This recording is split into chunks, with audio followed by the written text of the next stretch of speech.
When people ask me where it all began, where my interest for mythology came from, the answer is always the same: Jason and the Argonauts. More specifically, the 1963 movie. Growing up in the UK in the early 90s, for whatever reason, that movie would be on almost every weekend without fail. And whenever I visited my grandparents, there was no cable TV. So having seen the movie about 100 times, it's fair to say it's a story I know quite well. When I tell people this, the response I get most often is, well, why haven't you made a video about Jason and the Argonauts then? And to that question I've never really had an answer. That is until today, because we are finally looking at the story of Jason and the Argonauts as they embark on their epic quest to find the Golden Fleece.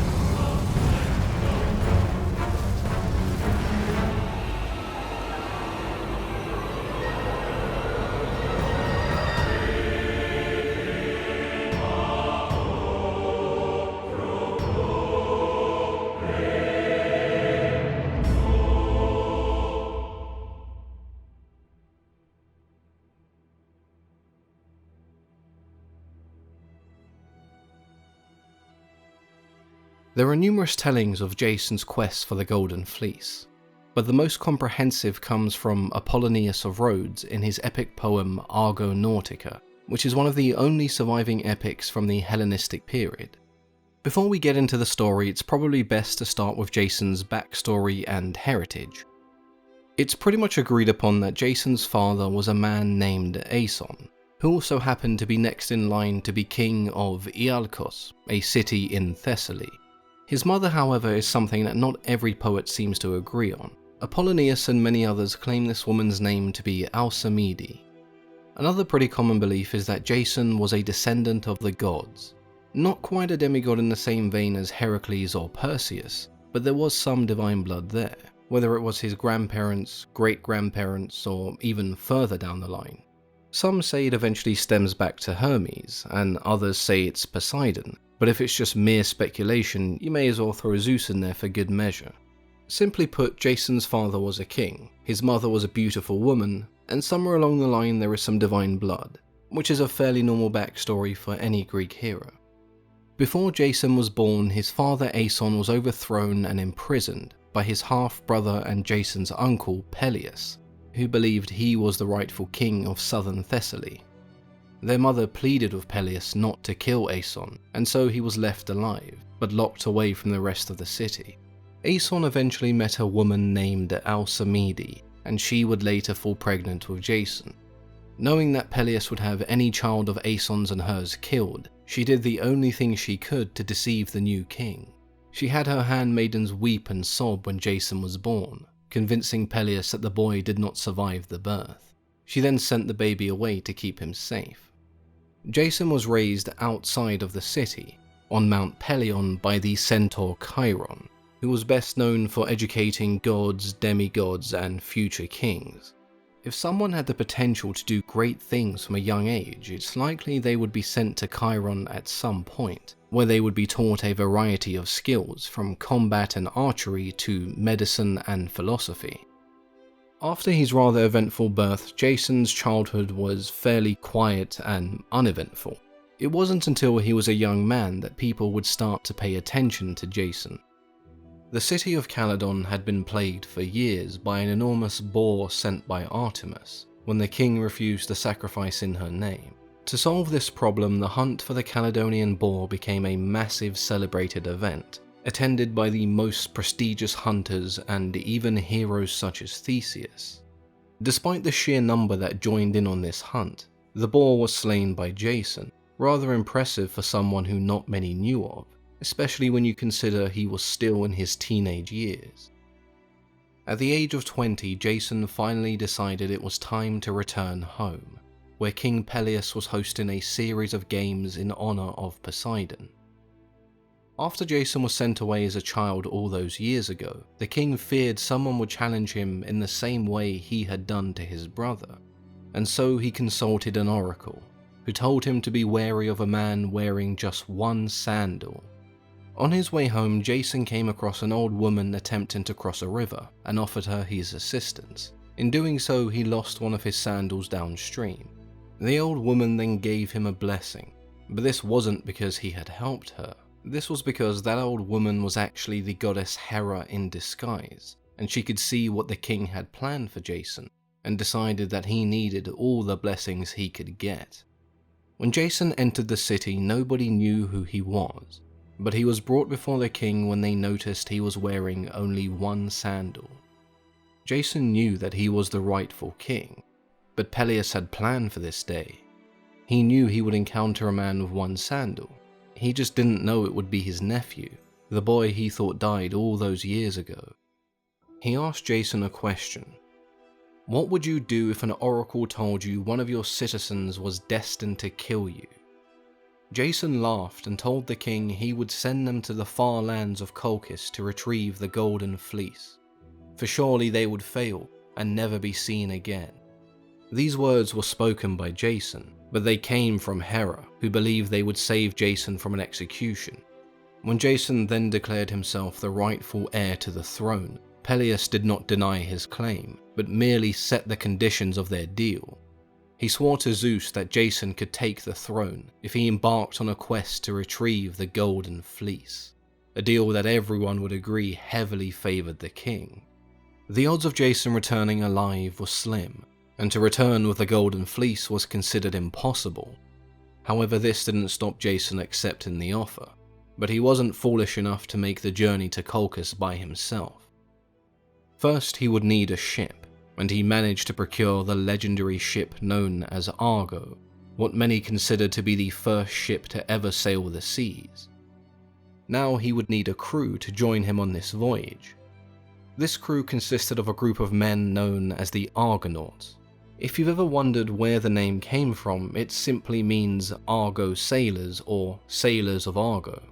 Being named after the ship they sailed doesn't mean that they were a bunch of random men that Jason picked up off the streets to make up the numbers.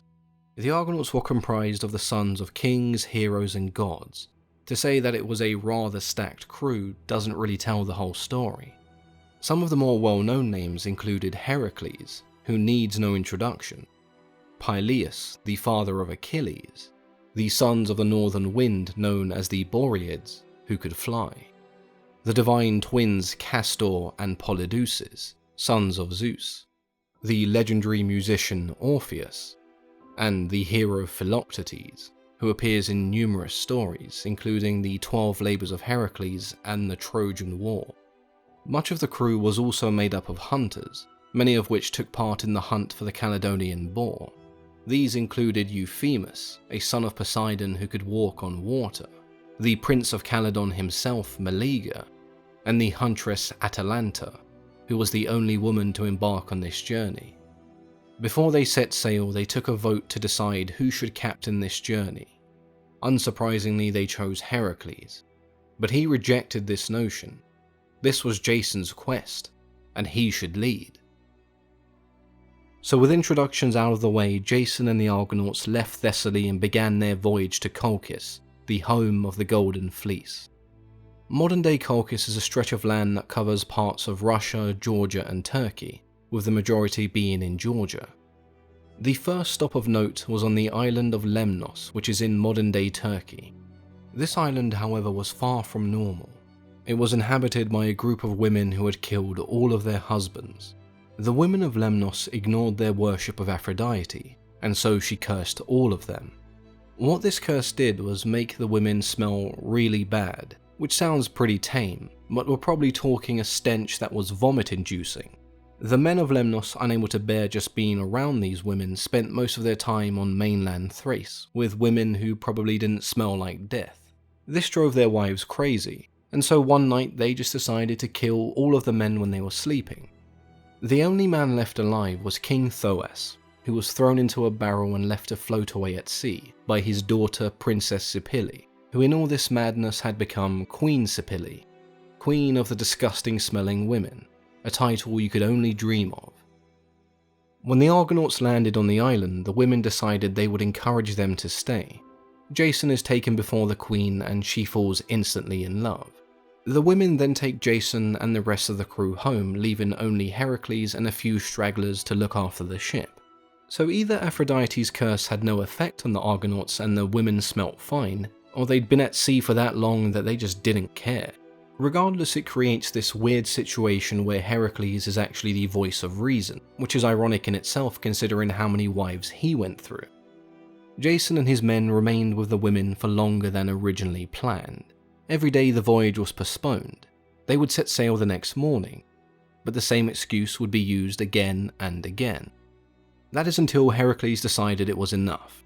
He rallied the Argonauts and told them it was time to start behaving like heroes. Retrieving the Golden Fleece was their quest, and they had made no progress. It does give us a small insight into why the men may have chosen Heracles to lead, as without him, Jason would have fallen at the very first hurdle. Jason fathered 2 twins with the Queen, and the rest of the Argonauts most likely had a bunch of children they left behind to continue this quest. It does raise the question as to whether these children were born with the same curse as their mothers. It has no relevance to the story, but that is a pretty unlucky childhood, never knowing your fathers and thinking it was normal to want to vomit every time you went near a woman.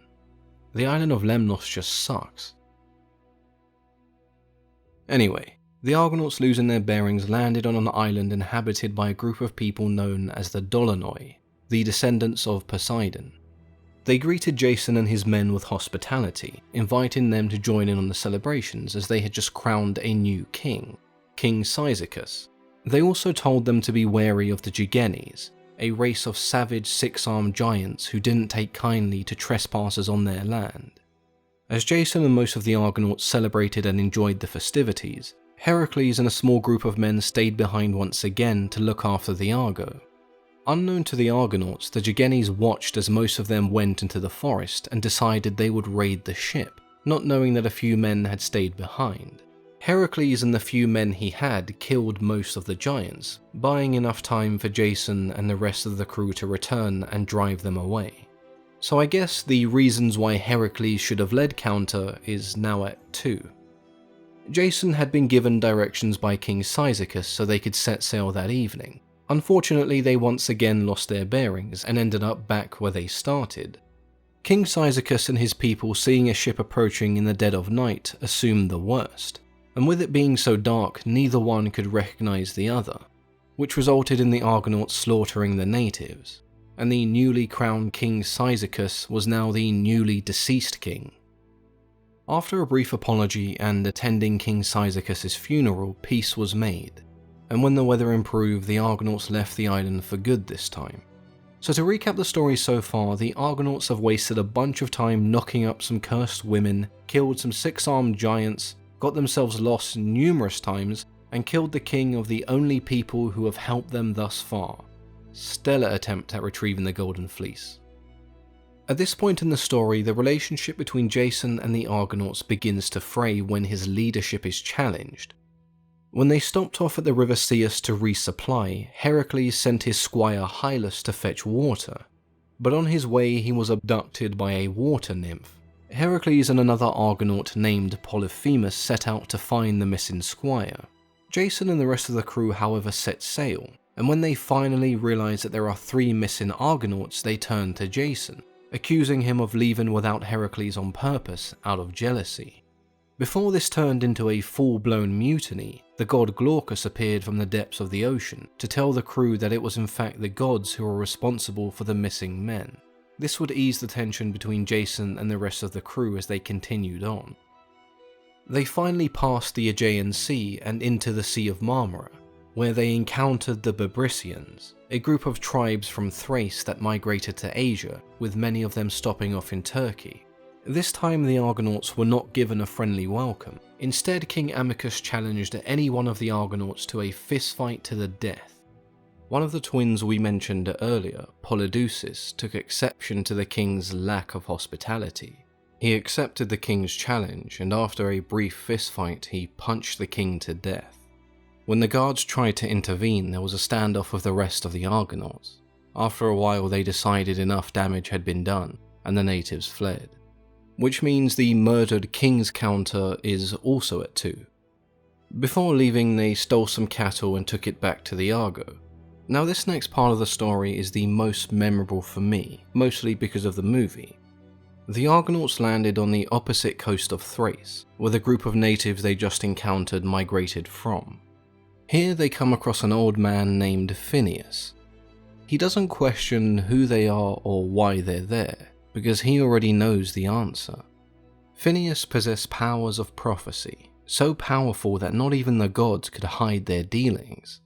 When he began to share their divine secrets and reveal the future of man, that's when Zeus would intervene.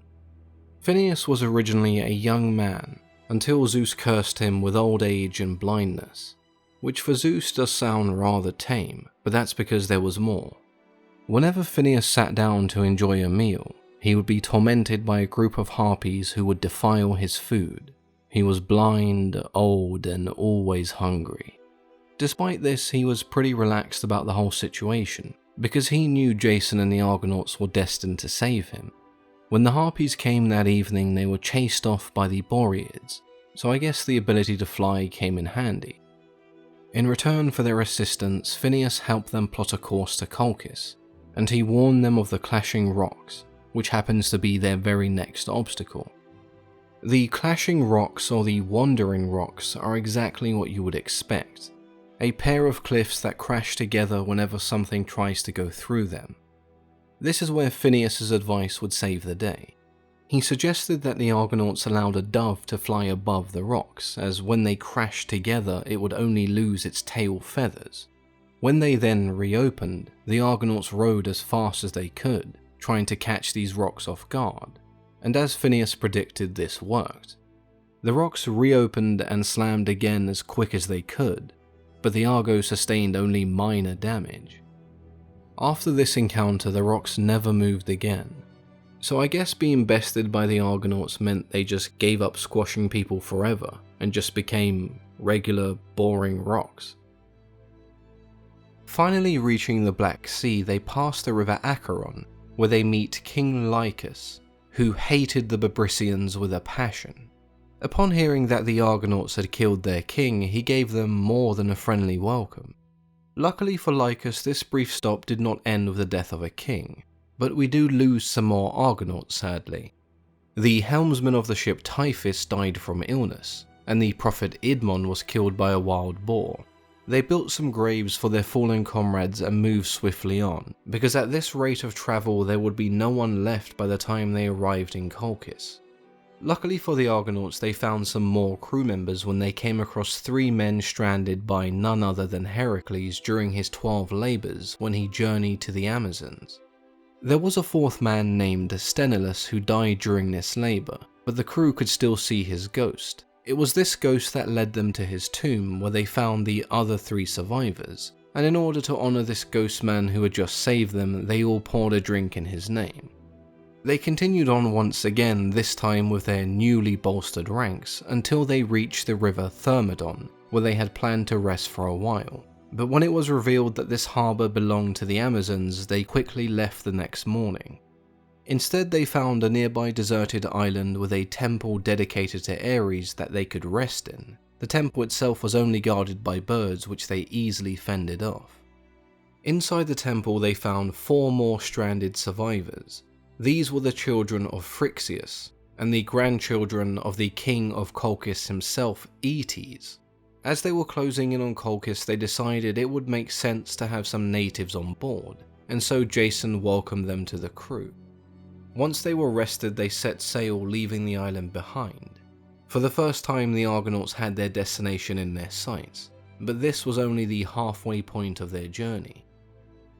Not wanting to announce their presence just yet, they chose to dock in the backwaters. So far, the influence of the gods on Jason's quest has been quite small, but this is where Hera and Athena decide it was time to help Jason. The king of Colchis was quite a stubborn man, and so they decided that his daughter may be the key to retrieving the Golden Fleece. If they could enlist the help of Aphrodite, they could make her fall in love with Jason. When they visited Aphrodite, she was busy arguing with her son Eros. She told them it was unlikely he'd be willing to shoot his arrow at Medea whilst he was in this mood. Hera then suggested it was as simple as bribing him to keep him happy.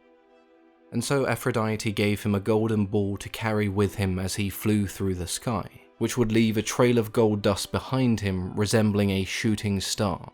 This pleased Eros, and whatever they were arguing about before no longer mattered.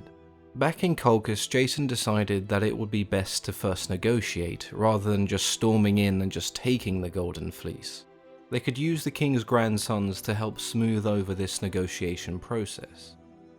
When they entered the palace, Medea let out a cry at the sight of her 4 nephews. In this commotion, Eros was able to sneak in unbeknownst to anybody and fire his arrow at Medea, and just as planned, she fell instantly in love with Jason. The king was less than pleased when his grandsons asked for the Golden Fleece to be taken back to Ialkis. He accused them of conspiring against him to try and take his kingdom away from him. Jason tried to defuse the situation and make a bargain with the king, but he just responded with a series of tasks that he deemed impossible for Jason. With no other choice, Jason reluctantly accepts and heads back to the Argo to inform his crew. Medea is left torn between helping Jason and facing the wrath of her father, or doing nothing and watching her nephews and new love die. She tells her sister that she fears her children may die if Jason is unsuccessful. Her sister then convinces Medea that she must help Jason regardless of the consequences. Medea is extremely conflicted, and it starts to wear down on her mental state to the point where she considers suicide. But ultimately she decided this would help neither her nephews or Jason. With her mind made up, however, she arranges a secret meeting between the two outside of a temple of Hecate. Jason promises Medea that if she helps him, he will make her the most famous sorceress across Greece. And she told him if he was to forget about this act of kindness, she would fly to Greece on the wind and make him pay. Jason then tells Medea that there is no need to fly to Greece, because she should come back with him as his future wife. To that question, she refused to give him an answer, but she gave him all the advice needed to complete the trials ahead of him. When Jason returned to his men, they were once again divided.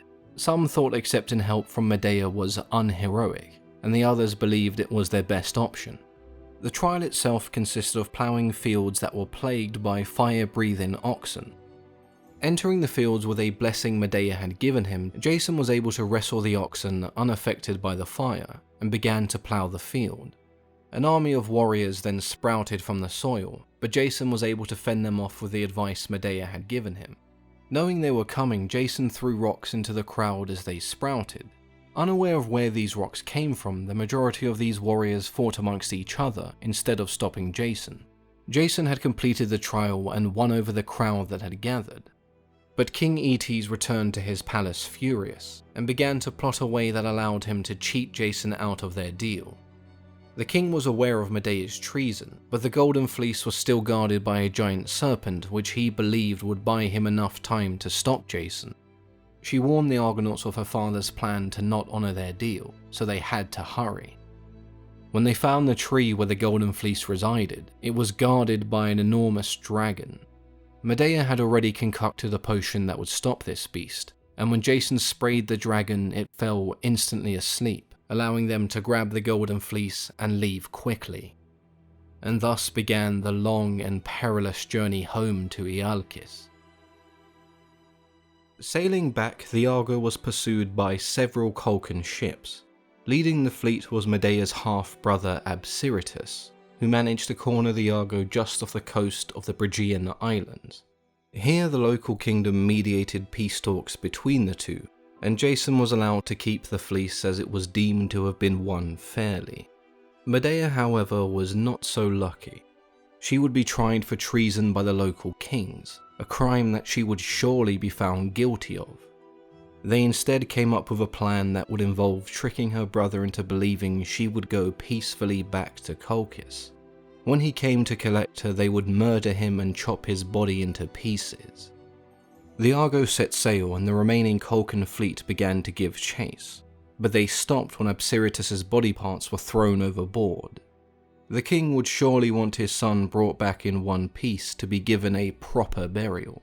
In some stories, Absiritus was dismembered to avoid the wrath of the Erinyes, and whether this worked or not, it didn't take into account the wrath of Zeus, who would watch the entire murder happen.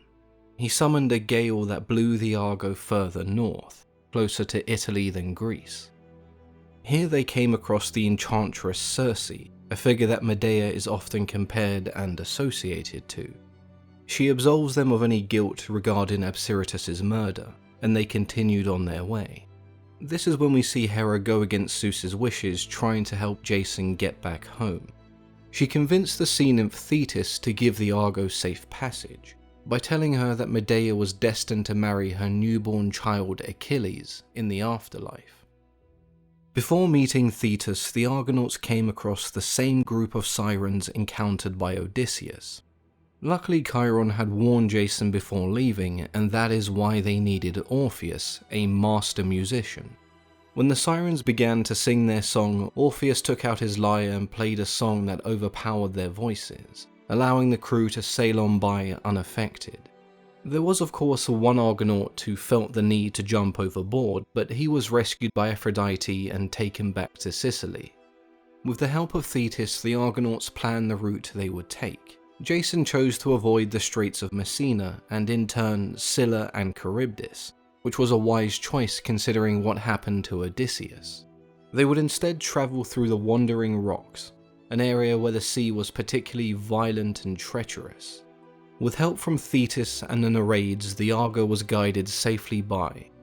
Their next stop would be the island of Corfu, where they encountered the second half of the Colchian fleet, which unknown to them had continued giving chase. The king of Corfu, Alcinius, offered to mediate this dispute once again. He agreed that the Golden Fleece belonged to Jason, but Medea should be surrendered to the Colchians unless she was married. And so the queen helped the two get married in a sacred cave, leaving the Colchians to go home once again disappointed. Zeus, angered by Hera's previous involvement, sent another gust of wind after the Argo, knocking them off course once again, but this time onto the shores of Libya. Isolated in a foreign land like no other, the Argonauts began to lose hope. There was no way home this time. Until they were visited by the three nymphs known as the Guardians of Libya, who told them how to survive and how to return to their home. They would have to carry the Argo across the desert. After 12 days they would arrive at Lake Triton and the Garden of the Hesperides. Here the Hesperides tell them that the garden was raided the day before by Heracles, and he killed its guardian serpent Ladon. Encouraged by news that Heracles was alive, the Argonauts set sail, this time full of hope that they would be reunited with their friends and family. As they journeyed down the lake, Triton appeared to them and revealed the route that would lead to open sea. Now all but home, there was one last encounter on the island of Crete with the bronze giant Talos, who wouldn't let them pass, believing they were pirates. Talos was built by Hephaestus, and he had one vein that went from his neck to his ankle. Medea cast a spell that would calm the giant. She would then remove the bronze nail that held this vein in place, and Talos would bleed to death. So after all this time, Jason returned home with the Golden Fleece, and celebrated with his people as the soon-to-be king of Iolcus. He had restored his family name, he had a wife, and he had the Golden Fleece. But one thing still saddened him. His father had grown old over the years and was unable to celebrate with his son. Jason asked Medea if she could take years off his own life and give them to his father. She told him it was possible, but Jason wouldn't have to pay with his own life. She took blood from Aeson and transfused it with a mixture of magical herbs and pumped it back into his veins, which restored his strength and youth. King Peleus' daughter, witnessing this, demanded that she did the same for her father. Medea obliged, telling the girl that she could restore his youth and vigor if they chopped him into pieces and boiled them in a cauldron. She convinced Peleus' daughter by taking the oldest ram in the flock and boiling its pieces, only for a much younger ram to leap out of the cauldron. The girl needed to see no more and began hacking away at her father in his sleep and threw him into the cauldron. Medea, however, refused to add the magical herbs, and Peleus was finally dead. Many would argue that Peleus had it coming for a long time, and either Jason or his father should have killed him anyway.